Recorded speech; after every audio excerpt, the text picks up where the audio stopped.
ait décidé de privilégier l'investissement, c'est-à-dire de privilégier le développement économique. Si bien entendu cet argent va au développement économique plutôt que dans la concussion, la corruption, dans les dépenses ostentatoires. Et donc la jeunesse aurait eu raison de penser que s'ouvre devant elle un avenir meilleur. Parce qu'avec 2000 milliards par an, on est à peu près sûr de créer toutes les possibilités pour résorber le chômage. Mais aujourd'hui, si je vous ai convié, c'est pour vous dire que, à mon âge, après avoir été moult fois ministre d'État, puis vice-président de la République, je n'aspire plus qu'à donner des conseils, à donner des orientations. Même si l'expérience n'est pas prise en compte dans notre pays, j'ose espérer que ceux qui ont vécu ont non seulement droit au respect, mais ont le devoir de féconder un certain nombre d'idées pour qu'on sorte de l'ornière, pour qu'on sorte des promesses creuses. Et profitant du fait que le Gabon va aligner 2000 milliards d'investissements, j'espère que ce n'est pas une annonce qui pourrait s'avérer infructueuse. Mais fort de ces inscriptions dans le budget de l'État, et fort de mon expérience, j'ai pensé vous réunir pour qu'ensemble, nous explorions la voie du développement pour nos jeunes dans un domaine que je connais bien, l'agriculture. Qui dit agriculture dit élevage, qui dit agriculture dit pisciculture.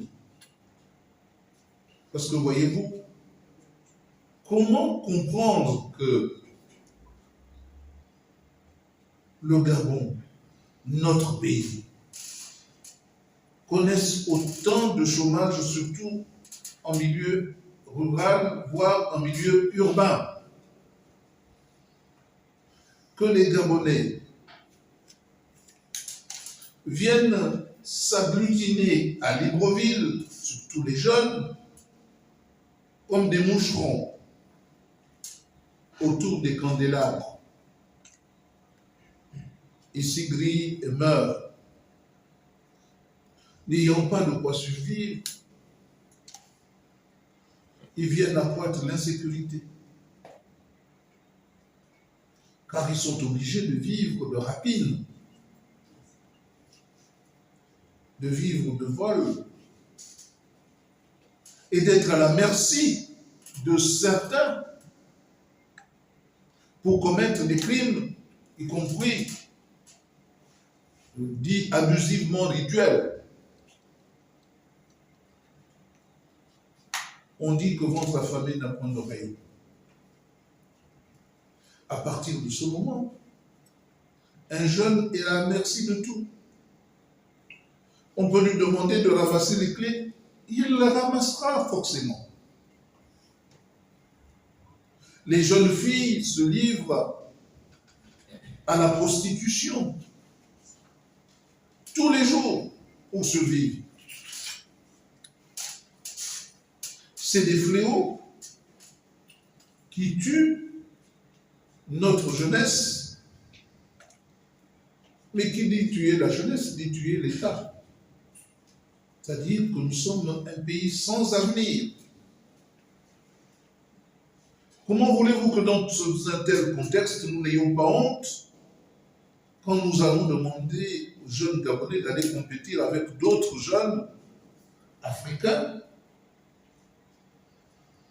Nous n'avons pas les moyens de les préparer, de les galvaniser. Les latins disent mens sana in corpore sano, un esprit sain dans un corps sain. Pratique-t-on encore le sport dans notre pays? J'aurais souhaité qu'il n'y ait plus de ministère des Sports et que l'éducation nationale reprenne en charge toute l'éducation pour que tout en formant les esprits, on forme les corps, parce que sans le corps, l'esprit n'est rien. Qu'on recommence la pratique de sport dans nos écoles, qu'on ouvre des aires de jeu dans chaque quartier pour inciter nos écoles par vagues successives à aller occuper ces aires de jeu avec une bonne coordination afin qu'il n'y ait pas de heurts dans l'occupation de ces structures. J'aurais souhaité qu'on puisse d'abord reprendre la pratique du sport dans nos établissements secondaires et universitaires. Quand au bout de 5 ans, on aura compris et on aura donc fécondé cette envie du sport, alors nous pourrons nous ouvrir à la compétition.